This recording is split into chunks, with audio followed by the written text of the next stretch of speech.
এখনকার কিন্তু সব রঙই প্রায় কেমিক্যাল যুক্ত থাকে, তাই রং খেলার সময় আমাদের মধ্যে যাদের চুল একটু ড্রাই তাদের কিন্তু এই চুল পরিষ্কার করার বা ওয়াশ করার সঠিক পদ্ধতি জেনে নেওয়া প্রয়োজন।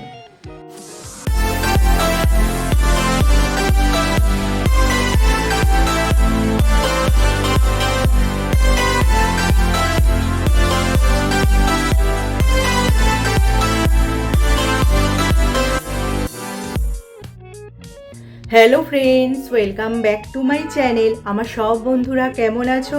নিশ্চয়ই সুস্থ আছো এবং ভালো আছো। বছরে তো দোল একবারই আসে, আর এই রঙের উৎসবে রং তো খেলতেই হবে।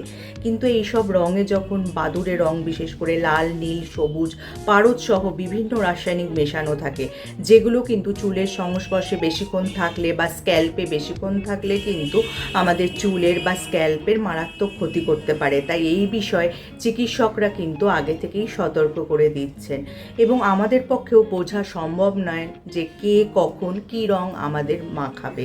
তাই আগে থেকে সতর্ক হওয়া কিন্তু খুবই প্রয়োজন। আর বেশিক্ষণ এইসব রাসায়নিক দেওয়া রং যদি আমাদের চুলে থাকে বা স্ক্যাল্পে থাকে, তাহলে কিন্তু ইচিং বা খুশকি বা অ্যালার্জির মতো সমস্যাও হতে পারে।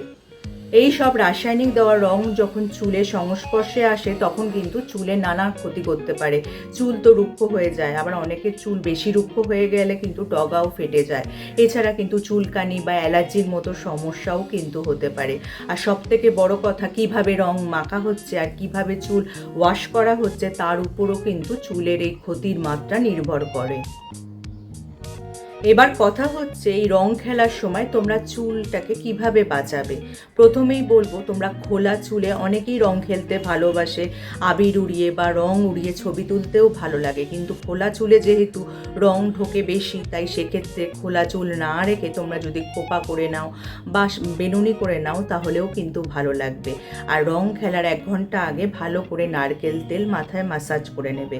আর শাড়ি বা সালোয়ার যা পরেই রং খেলো না কেন, সবচেয়ে ভালো হয় স্টাইলিশ রঙের যদি একটা স্কার্ফ মাথায় বেঁধে নিতে পারো। তোমরা তেল মাখা ছাড়াও ভালো মানের কোনো লিভ ইন কন্ডিশনারও চুলে অ্যাপ্লাই করতে পারো। এগুলো আবার স্নানের সময় ধুয়ে ফেলতে হয় না এবং চুলে একটা পরত তৈরি করে, যা কিন্তু সরাসরি রং চুলে প্রবেশ করতে পারে না।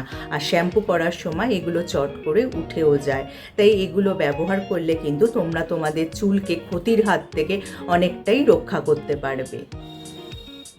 রং খেললে কম বেশি চুলের ক্ষতি তো হবেই, তবে সঠিকভাবে যদি চুলের পরিচর্যা করা যায় তাহলে কিন্তু অল্প দিনের মধ্যেই তোমরা আবার স্বাস্থ্যোজ্জ্বল চুল ফিরে পাবে।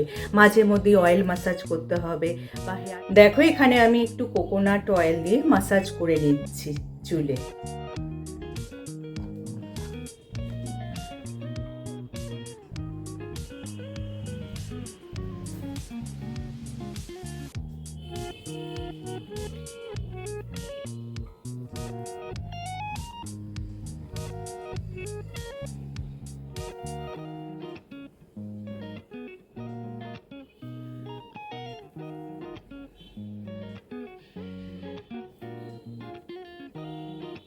বা হেয়ার প্যাক লাগাতে পারো। টক দই, নারকেল তেল বা অ্যালোভেরা জেল দিয়ে মিশিয়ে যদি হেয়ার প্যাক লাগাও সপ্তাহে 1 দিন, তাহলেও কিন্তু উপকৃত হবে। আর চুলে যদি একটু বেশি সমস্যা হয়, যেমন অ্যালার্জির মতো সমস্যা বা খুশকির মতো সমস্যা বা ইচিংয়ের সমস্যা হয়, সেক্ষেত্রে কিন্তু অবশ্যই চিকিৎসকের পরামর্শ নিয়ে নেবে। তাহলে যদি আজকে আমার এই টিপসগুলি তোমাদের কাজের মনে হয় বা তোমাদের উপকারে আসে, লাইক আর শেয়ার করে দিতে একদমই ভুলো না। যারা আমার এই চ্যানেলটা প্রথম দেখছো, চ্যানেলটাকে অবশ্যই সাবস্ক্রাইব করে নিও এরকম উপযোগী ভিডিও আরও দেখার জন্য। তার পাশে যে বেল আইকনটা আছে ওটা প্রেস করে অন করে দিও, যার ফলে যখনই আমি ভিডিও আপলোড করব নোটিফিকেশন তোমাদের কাছে পৌঁছে যাবে। আজ তাহলে আসি, আবার দেখা হবে আগামী পর্বে।